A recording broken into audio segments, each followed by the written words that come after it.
Welcome back to another episode of Op Hits with RDT Trichon. This time we're going to do kind of a special episode right before, or we finished this massive attack, and then about 5 minutes before we started our next op, we thought maybe it would be really fun to do a speed run. So we had about 5 minutes to kind of talk about that. We decided to do it, rolled the op, and it went pretty well. We got it down in 19 minutes, kind of were inspired by our German friends who had just done a speed run, also on Dead End. Theirs was in 13 minutes. I'll link that in the description of this video. So for this video, I'm going to kind of jump into all these attacks, go in order for the bases, which will be a little bit less chaotic than how it actually was when it was going down. But as far as the information and everything goes, I'm going to keep that going kind of rapid fire to sort of simulate how it felt during all the attacks and everything. So without further ado, we'll jump right in. Angry Josh hopping back with us for this taper. We can see base health at 650. So all these I'm going to do in at least double time. You can slow down the YouTube recording if you want, or speed it up or whatever. That's your prerogative. But this will kind of give us a better feel for how it was during the actual attacks and everything. So we're going to do this nice long flare. It's a really long walk, so we're going to speed up. Again, keeping the flare up against a vertical wall makes Azuka's walk in a nice even line. We're going to clear out a pocket here at around 12 o'clock. Nice and easy, clear, clear, clear. And you already saw that he gets the solo here. So zoom out a little bit so you can see everything explode. That's always kind of fun. Boom, boom, boom. There we go. Okay, jumping straight into the next attack. We had Baron Von Donut, BVD, hopping with us again, doing this great ransom hit. So this time the building health is really high, because this was I think the highest force point base that we have. Normally there's a bunch of buildings right here, so it's kind of interesting for people who have done a lot of ransom hits to see no buildings there. Normally you have to clear this mine because the Zukas will always go around the bottom tower here and hit that mine. I think it's just level 20 though, so it's not a big deal. He just uses the Scorcher to clear it. No shock mines over there either. So this is actually a really nice setup as far as ransoms go. As you can see, it's only a one shock ransom. This doesn't reach far enough. Who cares about machine guns? These machine guns are going to take forever to kill that Scorcher, even with no troop health. So that's another nice point. There's 0 troop health here, and it wasn't necessary, even though it was still a Scorcher combination hit. A lot of people are kind of afraid to drop troop health because they think their Scorchers won't be really useful on ops anymore. Don't need them for that hit.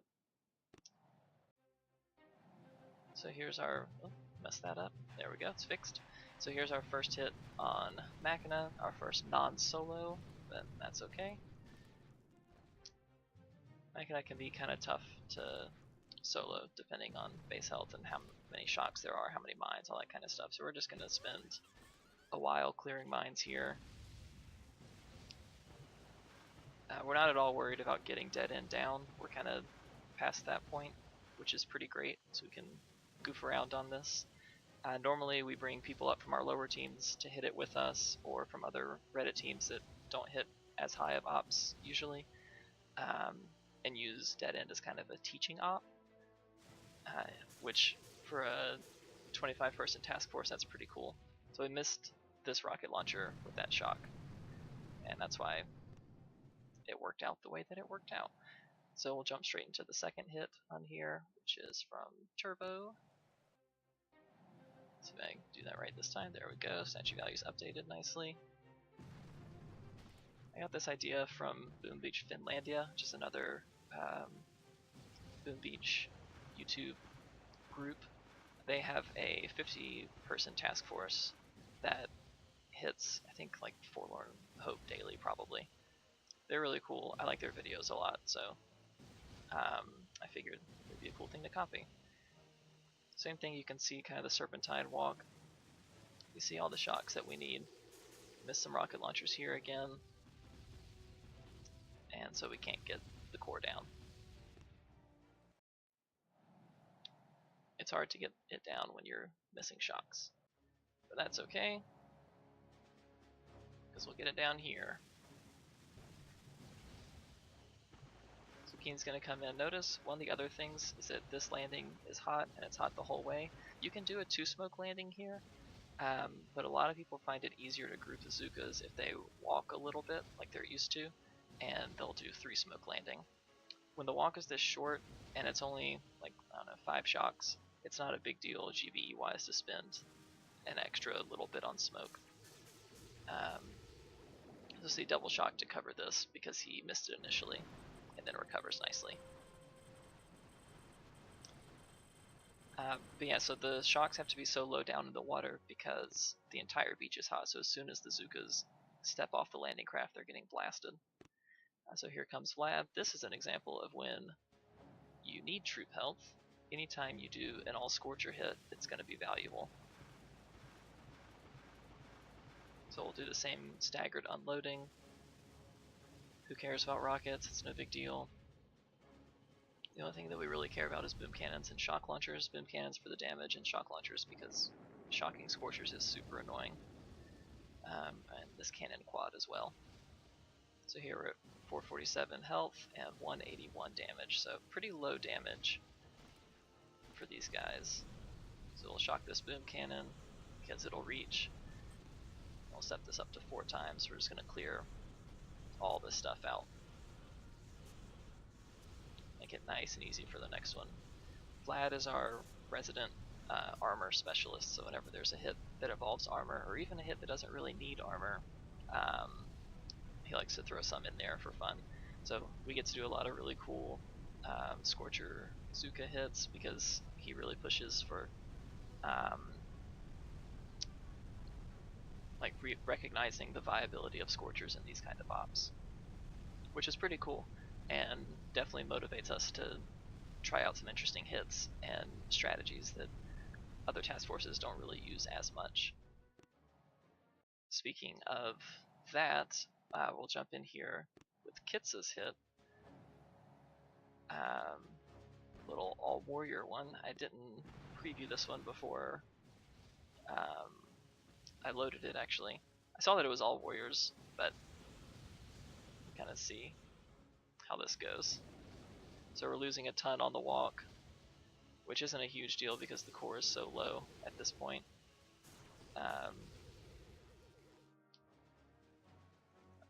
It's kind of crazy. So the core is really wide, whatever. You know, we're just shocking this one shock launcher. So now warriors are only on the back side, so the flamethrower is not going to reach, but the shocks do. So we'll get back there. Hammer, hammer, hammer. There's like one warrior back here, I guess, that we can't even see. Who just hammers away. Little hero warrior there. So the next we're going to jump in to, let's see, I think low point. Yeah, do low point next. So low point is nice and easy.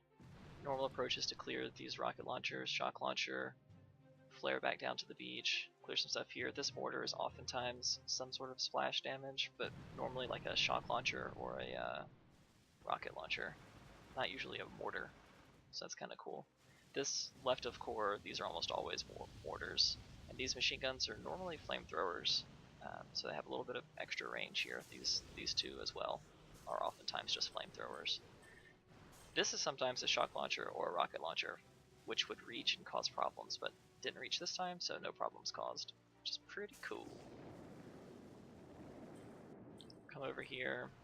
This is really pretty standard stuff, and normally I wouldn't have recorded all these hits, but because it was part of a speed run, I wanted to. So basically, no one was able to really plan out their hits super well, especially the first people that jumped in on the bases. So they just kind of saw the title of the base and hit attack. You know, we have enough experience with these kind of bases that we're able to do that and make it work in this sort of environment, which is another pretty cool thing for us, which definitely isn't an option for everybody, but we've put in a lot of work, so it's working out. Anyway, you'll also notice that a lot of people aren't doing full boosts, like this hit right here, 107% GBE and 70% troop damage with only 35 troop health. This is, I think, a completely unboosted hit. Just coming in here to get some damage on the core and get it down. The thing that took us so long, I say so long, it was still 19 minutes, but the thing that made it take 19 minutes and not faster was because all of those hits went in, and as you can see, we haven't even touched one of our bases yet. All the rest of the hits are all from Torrent. So that made us go pretty slowly because we just weren't ready. So in chat, one of the discussions that we had was for TK to start off hitting these left shield generators instead of the right ones. Doing the hit on the left takes a little bit longer than the hit on the right, so we had some time to sort of review and plan out the order for the rest of the hits, so there wasn't any confusion or anything like that with everybody else going forward, which definitely was helpful.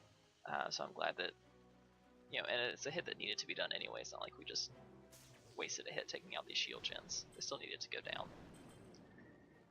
You can see this is a pretty nice roll because we have only point defenses at the top, and we have mortars and machine guns here instead of rocket launchers, so pretty nice roll for Torrent, actually.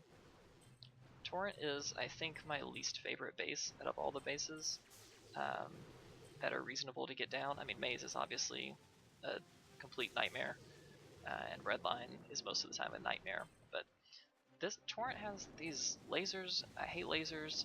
It has all these rockets over here, which make for annoying shots to clear these shield gens.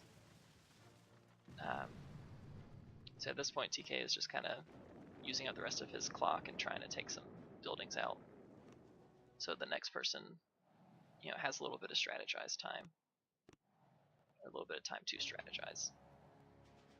Let's go ahead and jump into this hit. Now we're going to come and do these. So I always do that too. Like, getting all of the mines with just 2 artillery is pretty crazy. It normally takes me that many as well, which is another reason why I don't like this hit.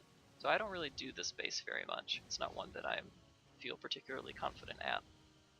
And that's one of the other things, once as we've started climbing the leaderboards and stuff like that, climbing up to the leaderboard I should say, a lot of us tend to specialize in some bases and not others,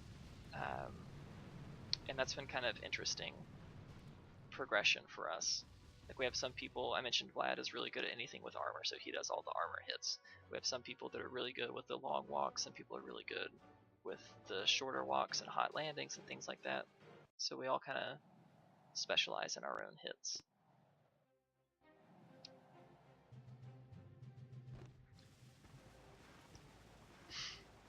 Okay, so here we're just going to clear out a little bit to set up for the next couple hits. And like I said, we were talking in chat about who was going to go next and all that kind of stuff, which was kind of funny because of the next hit. We were saying who's going to go next, who's going to go next, and we had our next person, but Ryan decides to jump in with this hit, which is hilarious.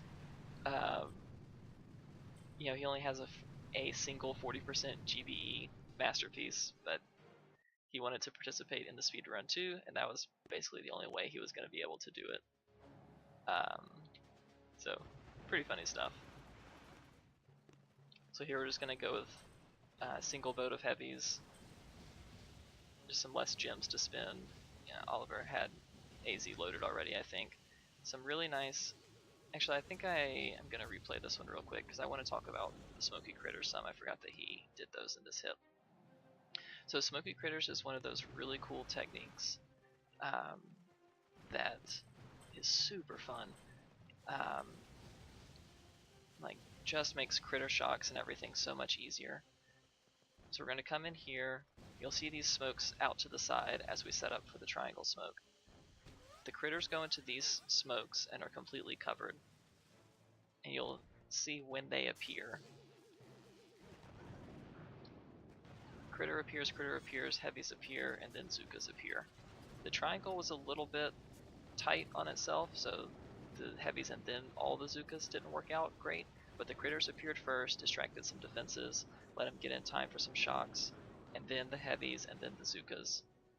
So it just really staggers what the defenses are able to lock on and hit. This is our final hit. Chef coming in to finish the op.